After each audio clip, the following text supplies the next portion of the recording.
ಒಂದು ಮೂಢನಂಬಿಕೆ ಹೋಗ್ತಿದ್ದೀರಾ ಸರ್? ಚಾಮರಾಜನಗರ ಕಾಲಿಟ್ಟರೆ ಮುಖ್ಯಮಂತ್ರಿ ಅಧಿಕಾರ ಮೂಢನಂಬಿಕೆ ಮೌಢ್ಯಗಳು ಕಂದಾಚಾರಗಳಲ್ಲಿ ನಂಬಿಕೆ ಇಟ್ಟಿಲ್ಲ.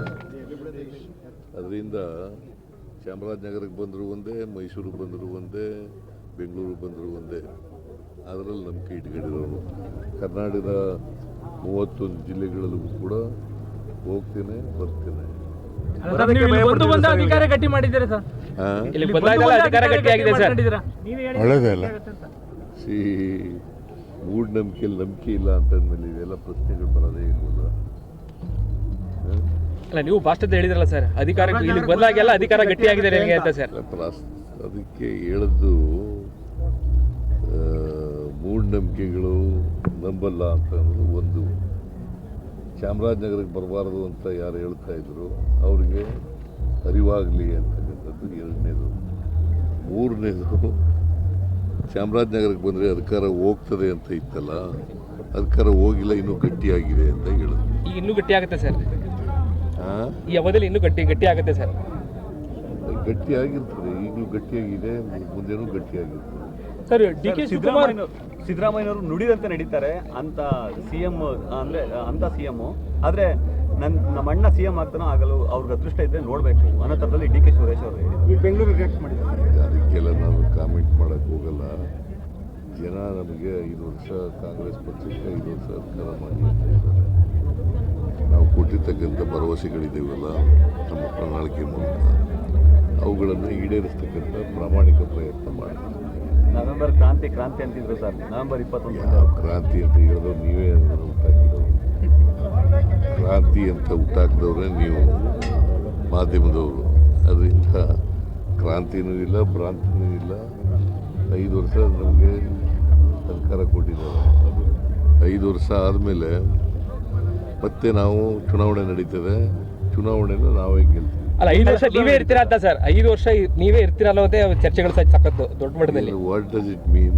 ನೀವು ಅಲ್ಲ ಸರ್, 2013 ಸರ್, 2013 ಚರ್ಚೆಗಳು ಇರಲಿಲ್ಲ ಸರ್. ಪೂರ್ಣಾವಧಿ ಸಿಎಂ ಅಂತೇಳಿ ಘೋಷಣೆ ಆಗಿತ್ತು, ಯಾವುದೇ ರೀತಿ ಚರ್ಚೆಗಳಾಗ್ತಾ ಇರಲಿಲ್ಲ. ಆದ್ರೆ ಈ ಬಾರಿ ಆ ಘೋಷಣೆ ಆಗದೆ ಇರದೆ ಪ್ರತಿ ಬಾರಿ ಕೂಡ ವರ್ಷ ಕಳೆದಾಗಿ ಚರ್ಚೆಗಳಾಗ್ತಾ ಇದೆ ಸರ್. 2 ವರ್ಷ ಆಯ್ತು ಸರ್. ಚರ್ಚೆ ಇದು ಅನಾವಶ್ಯಕವಾದಂಥ ಚರ್ಚೆ ನಡೀತಾ ಇದೆ. ಅನಾವಶ್ಯಕ ಚರ್ಚೆ ನಡೀತಾ ಇದೆ. 2.5 ವರ್ಷ ಆಗಲಿ ಅಂತೇಳಿ ನಾನು ಹೈಕಮಾಂಡ್ನವ್ರಿಗೆ ಹೇಳಿದ್ದೆ. ಅದ್ರ ಮೇಲೆ ಚರ್ಚೆಗಳು ಉಟ್ಕೊಂಡಿದ್ದು.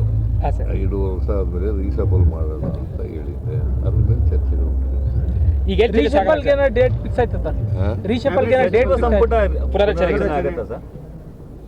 ಇಲ್ಲ ಅವರು ಅದ್ರ ಬಗ್ಗೆ ಮಾನ್ಯ ಖರ್ಗೆ ಅವರು ರಾಹುಲ್ ಗಾಂಧಿ ಜೊತೆ ಮಾತಾಡ್ತೀನಿ ಅಂತ ಹೇಳಿದ್ದಾರೆ. ಯಾಕಂದ್ರೆ ಗೊಂದಲ ಏನಾದ್ರು ಇದೆಯಾ ಅಂತ, ರೀಶಫಲ್ ಮಾಡಕ್ಕೆ ಏನಾದ್ರು ಗೊಂದಲ ಇದೆಯಾ ಅಂತ? ಎಲ್ಲಿದೆ ಗೊಂದಲ?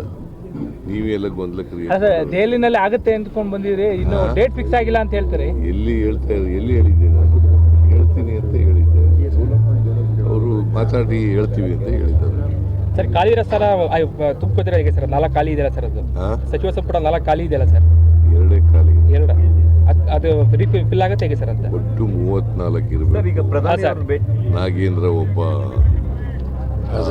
ರಾಜಣ್ಣ ಒಬ್ಬ, ಬಿಟ್ರೆ ಬಾಕಿಯವರೆಲ್ಲ ಇದ್ದಾರೆ. ಅದು ರೀಫಿಲ್ ಯಾವಾಗ ಸರ್ ಅಂತ? ಅದು ರೀಫಿಲ್ ಯಾವಾಗ ಆಗುತ್ತೆ ಸರ್ ಅಂತ? ಅದನ್ನ ರೀಸಬಲ್ ಆಗುವಾಗ ಮಾಡ್ತೀವಿ ಸರ್. ಬೆಂಗಳೂರಲ್ಲಿ ಬ್ಯಾಂಕ್ ದರೋಡೆ ಆಗಿದೆ ಸರ್. ಅದೆಲ್ಲ ಎಲ್ಲಿಂದ 7 ಕೋಟಿ ದುಡ್ಡು ದರೋಡೆ ಆಗಿತ್ತು ಸರ್. ಈ ಪ್ರಕರಣ ಜಾಸ್ತಿ ಆಗ್ತಾ ಇದೆಯಲ್ಲ ಸರ್ ಅಂತ? ಸುಳಿವು ಸಿಕ್ಕಿದೆ. ನಾವು ಅವ್ರನ್ನ ಕಾರು ಈಗಾಗಲೇ ರಿಕವರ್ ಆಗಿದೆ, ಉಪಯೋಗಿಸಿದಂಥ ಕಾರು.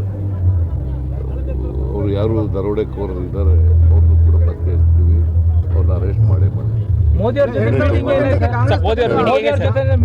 ದೆಹಲಿಗೆ ಹೋಗಿದ್ರಿ, ಮೋದಿ ಅವ್ರನ್ನೆಲ್ಲ ಭೇಟಿ ಆಗಿದ್ರಿ ಸರ್? ಏನಾಯ್ತು ಸರ್ ಅದೆಲ್ಲ? ಎಲ್ಲ ಹೇಳಿದ್ದೀನಿ ನಾನು. ಒಂದು ಮಳೆ ಜಾಸ್ತಿ ಆಗಿದೆ ಈ ಸಾರಿ, ಅದಕ್ಕೆ ಪರಿಹಾರ ಕೊಡಬೇಕು ಅಂತ ಹೇಳಿದ್ದೀನಿ. 2ನೇದು, ಕಬ್ಬು ಬೆಳೆಗಾರರ ಸಮಸ್ಯೆ ಇದೆ.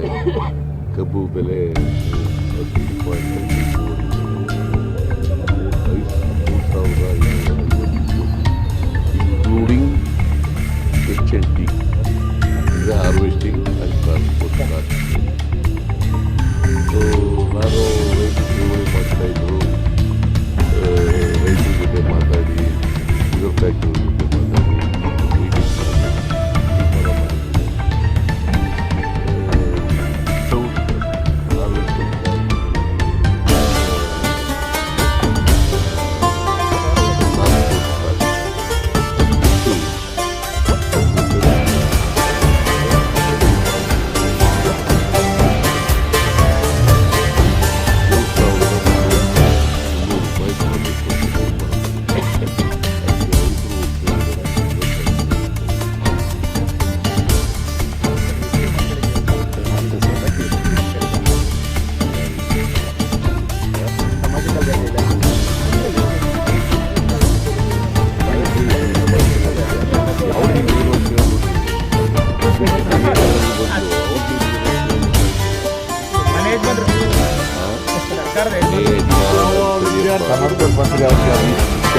2028ಕ್ಕೆ ಚುನಾವಣೆ ನಿಮ್ಮ ನೇತೃತ್ವದಲ್ಲಿ 2028ಕ್ಕೆ ಚುನಾವಣೆ ನಿಮ್ಮ ನೇತೃತ್ವದಲ್ಲಿ ಆಗುತ್ತೆ. ನೋಡ ಚುನಾವಣೆ ಬರಲಿ. ಬಜೆಟ್ ಬಗ್ಗೆ ಮಾತಾಡಿದ್ರೆ ಸರ್, ಇಲ್ಲಿ ಎಷ್ಟು ಬಜೆಟ್ ಬಿಡಿಸುವಂತ ಈಗಾಗಲೇ ದಾಖಲೆಗಳು ಬಜೆಟ್ ಬಗ್ಗೆ ಮಾತಾಡಿದ್ರೆ ಸರ್, ನೆಕ್ಸ್ಟ್ ಬಜೆಟ್ ನಾನೇ ಮಾಡಿದ್ರೆ ಇನ್ನು ಎಷ್ಟು ಬಜೆಟ್ ಬಿಡಿಸುವಂತಹ ಇದಿದೆ ಸರ್ ಇದಕ್ಕೆ. ಜನ ಎಲ್ಲಿವರೆಗೆ ಅಪೇಕ್ಷೆ ಪಡ್ತಾರೆ ಅಲ್ಲಿವರೆಗೂ ಮಾಡಿ.